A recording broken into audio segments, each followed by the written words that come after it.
Assalamualaikum warahmatullahi wabarakatuh. Perkenalkan, nama saya Rahmawati dari kelas FS 25F dengan NIM 25416273201061.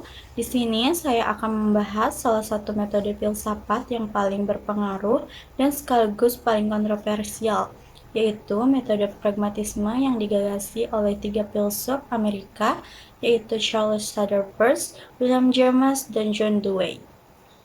Pragmatisme merupakan salah satu aliran filsafat modern yang paling berpengaruh khususnya dalam dunia pendidikan, politik, dan kehidupan sosial. Aliran ini menawarkan perspektif unik tentang hakikat kebenaran dengan menekankan bahwa nilai suatu gagasan harus diukur melalui konsekuensi praktis dan manfaatnya dalam kehidupan nyata.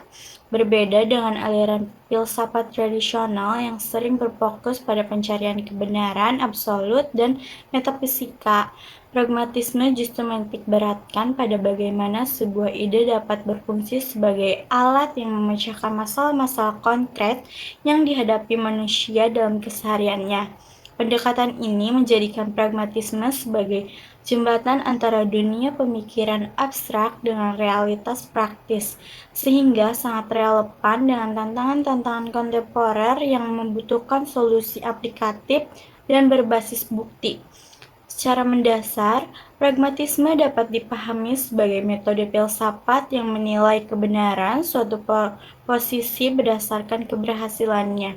Ketika diterapkan dalam pengalaman hidup, artinya sebuah teori atau keyakinan dianggap benar, sejauh ia membawa konsekuensi yang memuaskan dan berguna bagi tindakan manusia, dengan penekanan utama pada fungsi ide sebagai alat pemecahan masalah yang dinamis dan dapat beradaptasi dengan perubahan kondisi, serta penolakan terhadap konsep kebenaran mutlak yang statis, karena kebenaran dalam pragmatisme bersifat plastis dan terus berkembang melalui proses verifikasi empiris. Ciri khas ini membuat pragmatisme menjadi pendekatan yang paling dogmatis dan selalu terbuka terhadap revisi berdasarkan hasil pengujian di lapangan, di mana kriteria utilitas dan efektivitas menjadi parameter utama dalam menilai validitas sebuah gagasan.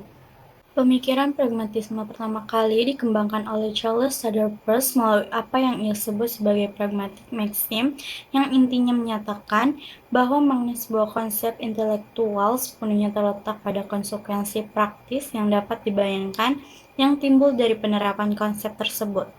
Sehingga untuk membuat pemikiran kita menjadi jelas, kita harus mempertimbangkan efek praktis apa yang mungkin dihasilkan oleh objek pemikiran kita. Charles Sanders Peirce memberikan contoh konkret dengan konsep keras yang diartikan sebagai kemampuan suatu benda untuk menggores benda lain, dan berat yang berarti membutuhkan usaha lebih untuk mengangkatnya, menunjukkan bagaimana ia menerjemahkan konsep abstrak menjadi indikator empiris yang dapat diuji. Meskipun demikian, Charles Sanders Peirce lebih menekankan pragmatisme sebagai metode klarifikasi logika daripada teori kebenaran, dan ia bahkan kemudian memisahkan diri dari perkembangan pragmatisme yang dipopulerkan William James karena khawatir pemikirannya disalah tafsirkan secara terlalu subjektif. William James berperan besar dalam mempopulerkan dan mengembangkan pragmatisme menjadi teori kebenaran yang lebih luas, dengan menekankan bahwa kebenaran bukanlah sesuatu yang statis, melainkan terjadi pada sebuah ide melalui proses verifikasi dalam pengalaman hidup, di mana suatu keyakinan dianggap benar jika ia membawa konsekuensi yang memuaskan secara psikologis dan memandu manusia menuju tujuan yang diinginkan. William James memperluas cakupan pragmatisme hingga mencakup persoalan agama dan spiritual dengan argumen bahwa jika keyakinan terhadap Tuhan memberikan dampak positif dalam kehidupan seseorang, maka keyakinan tersebut dapat dianggap benar secara pragmatis.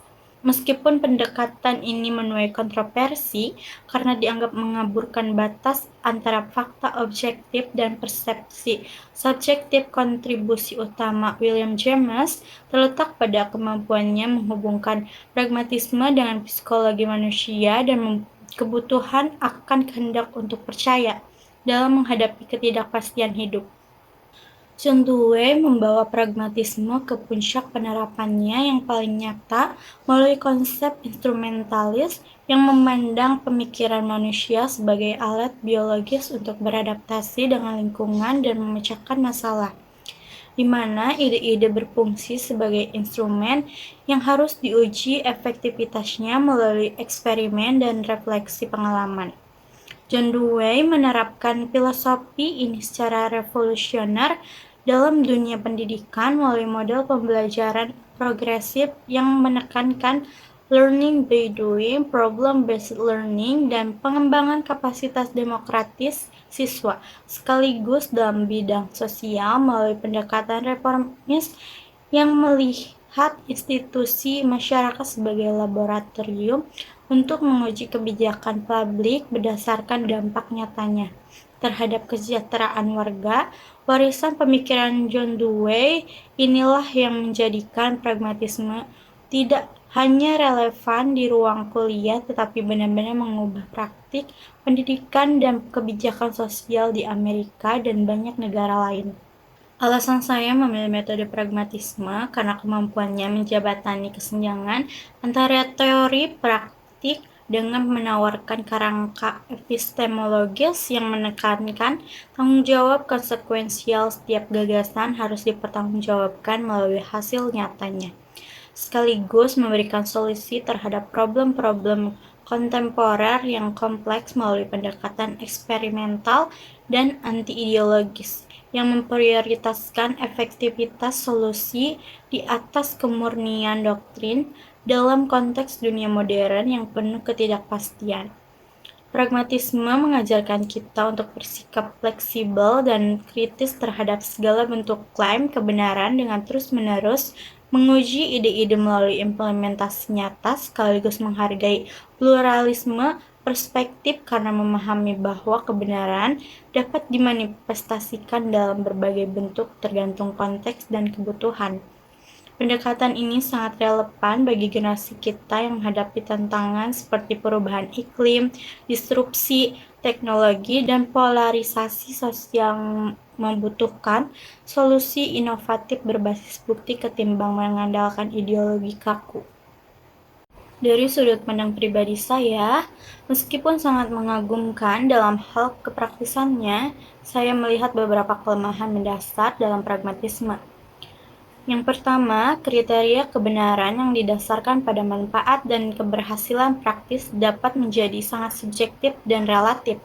Apa yang dianggap bermanfaat oleh satu kelompok mungkin merugikan kelompok lain. Apa yang berhasil dalam jangka pendek mungkin justru bermasalah dalam jangka panjang. Kedua, pragmatisme beresiko terjebak dalam mentalitas tujuan menghalalkan segala cara, di mana nilai-nilai etika universal seperti keadilan, kejujuran, dan hak asasi dapat dikorbankan demi mencapainya suatu tujuan yang dianggap bermanfaat.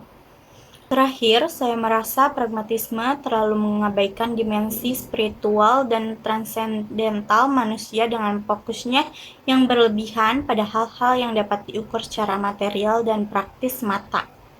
Kesimpulannya, pragmatisme telah memberikan kontribusi berharga dalam memfungsikan filsafat sebagai alat pemecahan masalah kehidupan nyata dengan konsep kebenarannya yang dinamis dan berorientasi pada konsekuensi meskipun kita perlu menyadari batasan-batasan metodologisnya, terutama dalam hal relativisme dan potensi pengabaian dimensi etika transendental. Warisan terbesar pragmatisme terletak pada kemampuannya menginspirasi kita untuk selalu menguji ide-ide melalui tindakan dan refleksi, bersikap terbuka terhadap revisi pandangan, serta memprioritaskan dampak nyata dari sebuah pemikiran.